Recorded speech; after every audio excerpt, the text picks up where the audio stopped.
This is the amazing world of construction, and what it. This is. I've never seen anything like this close up, by the way. But if you look at this, there is what's the word? It's a foundation, a massive foundation for a construction, and as you take a look, you see that they're bringing in the machine, and the whole point is that it's going to they're going to pour it. But I think to understand what this is, you also need to understand with the logistics of actually making this happen, because the building is rather up on a hill, and yeah, so they need to bring the machine and start pumping, and all the workers are there waiting for something to happen. So that's the machine. So there is a concrete mixer, and then there is another machine there, and the whole logistic of it is just to bring it up the what's it called, the concrete, all the way to the top here. So it is absolutely mind-blowing to see that, and all the workers are ready to spread it. It's just the machine and how big it is, and I think the logistics of it all just really blows my mind. That I wonder what it used to be like when you have a small construction. This is a two-story building that's been set up here, but because of the way things are, you needed the machine to come and distribute the concrete. And yeah, let's get some more things here. There's just something fascinating about when you see people actually working. It's easier just to watch them and see people doing things that are absolutely amazing. And when you look at the machine and how high it is mind-blowing. It is just so high up there. But anyway, so this brings to mind the idea of construction styles that you see in all over the world, about building cities and building anything.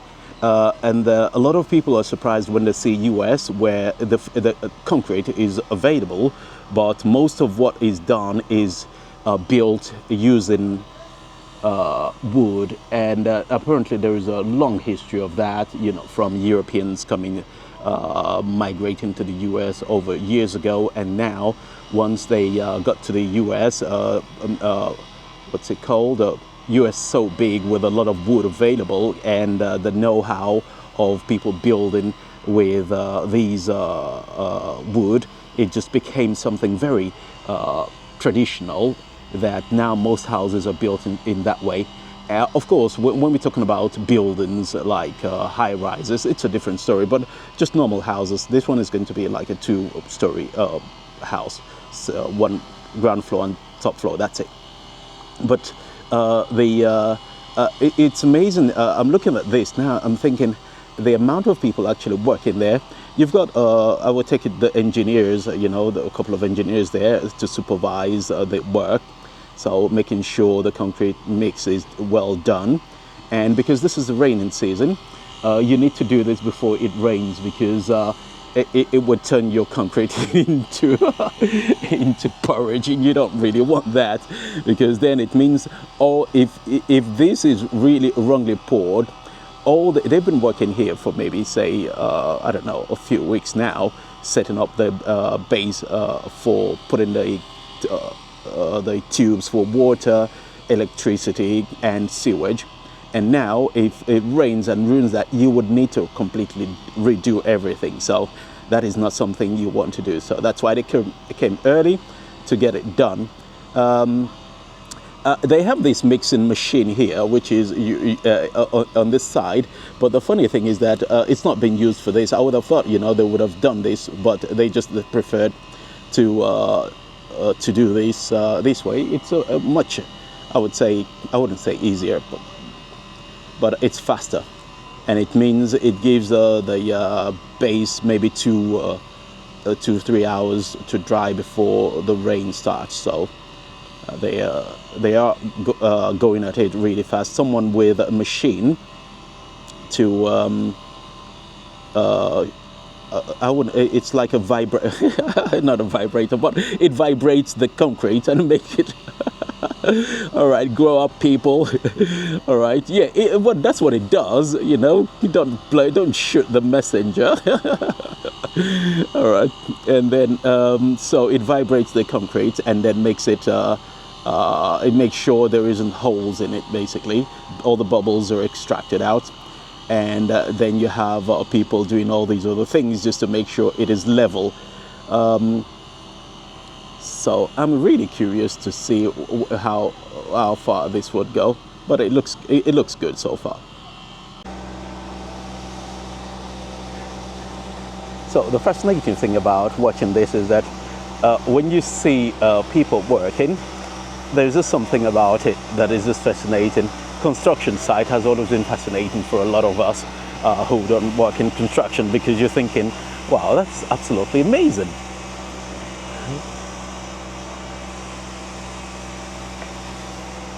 If you look at the amount of people working, 1, 2, 3, 4, 5, no, people watching, 1, 2, 3, 1, let me start again, 1, 2, 3, 4, 5, 6, 7, 8 people watching.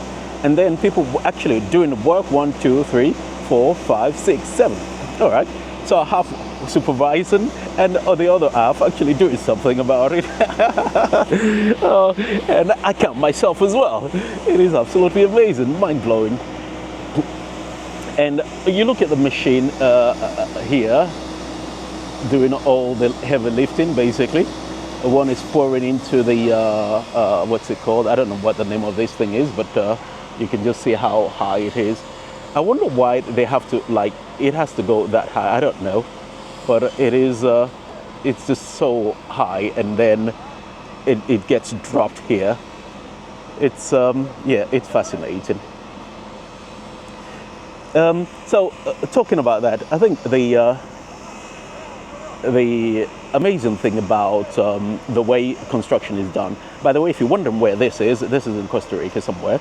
And the reason why you need to put a lot of rebars and make sure the flooring is tight is because, well, the obvious reason is this, that if you don't do it well, you get earthquake here. I'm not talking about, land tremors.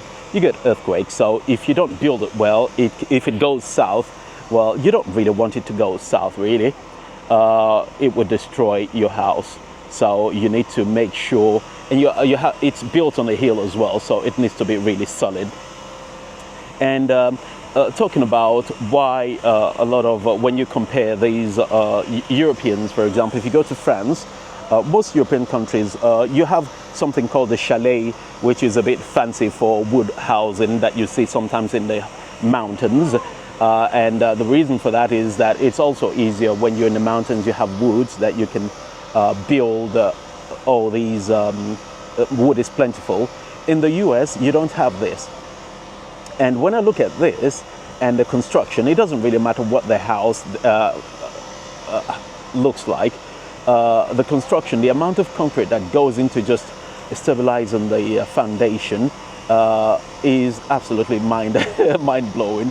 The amount of rebars you have here. So when you look at this, it just tells you something about construction, that location matters. I know people say if you're in an earthquake zone, you need to build with anti-seismic. Just talking about that, a lot of people actually get it wrong, thinking that anti-seismic means that the house is earthquake proof. No, it doesn't mean that. It means basically your house would likely not be destroyed. It would shift as best as it could. In recent years, the biggest earthquake in Costa Rica was about 7.6, and that was a few years ago. It was rather wild. If you've never experienced an earthquake, the amount of the amount of movement, and even if it only lasts 10 seconds, 10 seconds would feel like a lifetime.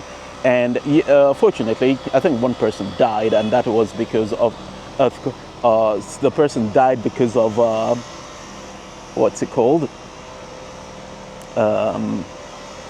a heart attack, but most of the houses were intact. So that is absolutely amazing to see because of the standards of building here, the engineers and the control you have. So you don't really get a lot of major issues. But unlike in the past where there was a major earthquake, one in in Cartago, it destroyed most of the churches, a lot of people died, and there were basically major moments, and because of that, the laws and the engineering of the land has been improved, and now when you get earthquakes regularly, 5 point something, nobody really, no, let me not say nobody really cares. It's just that it's a bit safer now, put it that way. And often when the biggest problem is that if you build your house, and even if the is anti-seismic, the other side is you could also get in trouble if the land around it isn't safe enough. So water, mudslides are a big issue here. And what else do you get? You get what else? You also get land movement where there is a crack, basically in the ground, and the ground just basically splits up. So if your house is there, no matter how well built it is, it's just going to just well, you need to move. And there have been the whole neighborhood that have been moved, evacuated, because the whole structure did not hold. Basically, you had land openings almost like a sinkhole, but worse because it's not just in a located area. The whole mountainside just split in two, so that's not good. Anyway, so this brings to the conversation about Costa Rica and other lands like Europeans and using concrete, and Americans still using wood.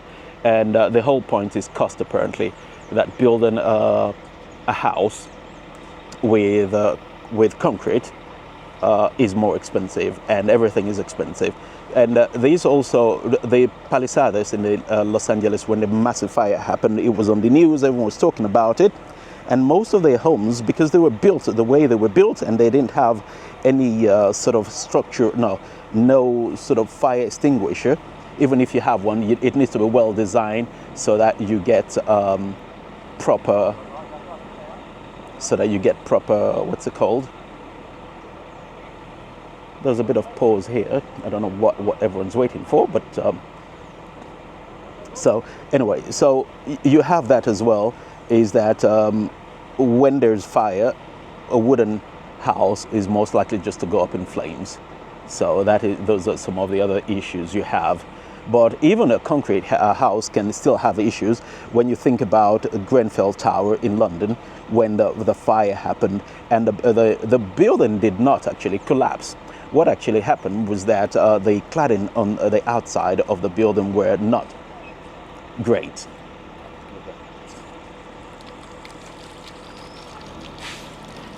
Qué rápida se hace el concreto. Sí. Ahorita entonces. Ok, gracias.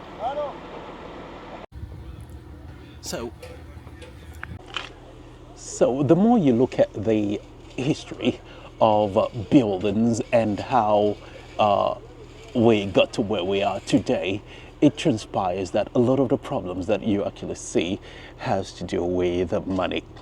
And when people live in, like you go to constructions in, say, some parts of Africa where mud huts were built, and it was just available, and it was also, what's the word? Well, affordable. So when you think about that, and you think about the history of, say, places like France and in European countries, you go to maybe the Far East, like Eastern European countries, you'll see the same thing, that whatever you try to do, is got always to do with cost. How much does it cost? Because that's the whole point of it, that it needs to be cost effective for people to be able to do it. Because if it's not, what's the point? So, for example, it says in America, for example, wood, timber was it was affordable, whereas for Europeans it wasn't. Not unless you live in maybe the in the Alps, or in the mountains where you have forest and people can just cut down the trees and just build whatever they wanted to build. But that is not always the case. And so the story was that Europeans had access to more wood, depending on where they live, but also for Americans, when they arrived, they're coming from, they landed on the east and then they started to move west. You do with whatever you have. And if you look at, for example, the Native Americans, they had other issues to deal with. For example, they had nomadic lifestyle, and that means construction. We move from one location to the other. You need to make it, it's just like a mobile caravans that people have now, or van life. So it just seems that humans would adapt to their surroundings, and they would, even van life, when you think about it, the whole movement was started because people wanted affordable living and flexibility of being able to move. But then it comes with the other side of things, is that you now need to think about safety, you need to think about water, and then the laws that would say, now you can't park here overnight, no camping and things like that on public federal lands. It just becomes a bit of a, well, put it that way, a bit of a pain. But anyway, that is, now with Americans, it says it was just like timber was inexpensive and freely, well, not freely available. It was available. It was easier for them to get access to that. So that was one thing. And then another thing was that, well, it was easier also for them to build. It is rather impressive when you see, for example, the Amish community in the US building with wood. And they've been doing it for centuries, that they're very efficient at it.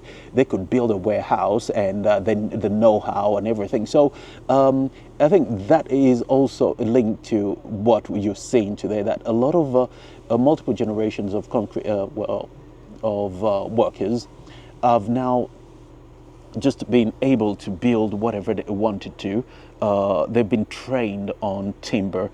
They've been trained on how to build roof, to divide the house using timber and wood, that it just makes it's a no-brainer for them. They have the training, they have the know-how, they're able to do a lot of things. But when you compare that to other countries, concrete, if you go to England, for example, being able to lay bricklayers putting bricks in the wall and concrete is just the way. Even pavers, if you go to the Netherlands, because of the way, when you think about the Netherlands and the way the country is structured, it is not unusual for you to see a lot of people knowing how to build with the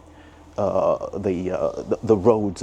Well, they've got asphalt, but there's these pavers that they use to also make sure it is not available, but it. So every country has its own design, and when you go to different type of countries, you go to maybe Arab Middle East, you go to India, you go to the villages, it's the same story. They all have something in common, that humans have adapted to the environment and they'll build according to that. And then if you go to like the Inuit or like Alaska, places like that, that's just frozen, it's not unusual. People say, okay, we have snow, let's just build with snow. You think, well, would you want to build with snow, because that's plentiful and it's frozen and it's cold, but it shields you from the wind. Anyway, all that stuff. So there are a lot of things that you need to take into consideration when it comes to just saying, oh, look, Americans building with with wood. Look, take the example of the Palisades. Everything went up in flames. Yeah, it's true. It went up in flames. Look at when there are hurricanes. Look at it, just because most of the buildings were made of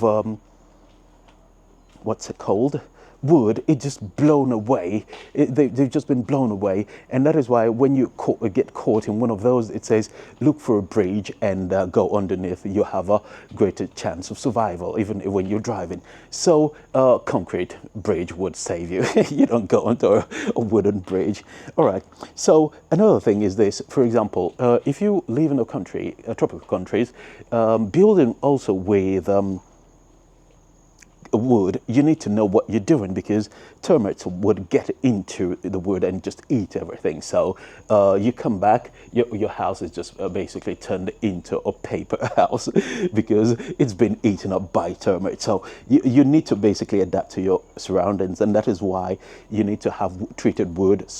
I've seen people soak the wood in diesel so that it makes it not really delicious for insects to come and eat your house, because they think, oh, this is yummy. And before you know it, they get in there, build a house, and everything is just destroyed. So yeah, but others have said, well, Americans build with wood because apart from fire and all that, but there are a lot of regions with minor disasters like earthquakes, which can happens a lot in the US, in some parts of the US. So building with wood makes the house would rock a bit, and you'll be fine, which is a valid point. And even in some countries now, the technology has improved a lot. They're using rebars now that most people in the good old days would not use. So, and also people have said, well, if you build with wood, it's easier. So that's why you see a lot of buildings, but it's not always easier as most people would say. But if you want to make modifications, you cut the timber, you remove this. You could also say the same about concrete, by the way. It's just I think the most important thing is the know-how. And but for Europeans, it is said that if timber was readily available for Europeans, they would have actually done the same, because when you look at most of the Amish or the sort of communities that have been able to stay away, well, no, not stay away, communities like the Amish who are rather secluded to a certain degree, and they've kept their way of life using timber, and mostly probably immigrated from Northern Europe, in the good old days. But anyway, so, and then for Europeans, they have access to bricks and stones. So they use that, and they had the fortune of being able to build with what's available. And now for generations, new bricklayers have been trained to build with the same material they have that is readily available. And before you know it, everyone, all they know is how to build with bricks. And that's what you do. So if anyone says, I'd like to build a house, yeah, sure, get a bricklayer. That's it. You don't get a carpenter. It's just one of those things. Anyway, another thing is that it is said that if you go to a lot of the abandoned buildings in Italy, for example, that some of the communities are saying, come and buy from us these abandoned homes. Most of those homes have been built with bricks or stones. I mean, like massive stones. And they've just, if you go to the Vatican, for example, and you climb up, huge stones have been used to build the Vatican. If you go through the stairs that goes up to the dome, it is just the same. So everyone does the same thing. So I don't think it's an American thing, or is it better, or it's just that it is readily available, it is more affordable, so it's a no-brainer that most people would use that.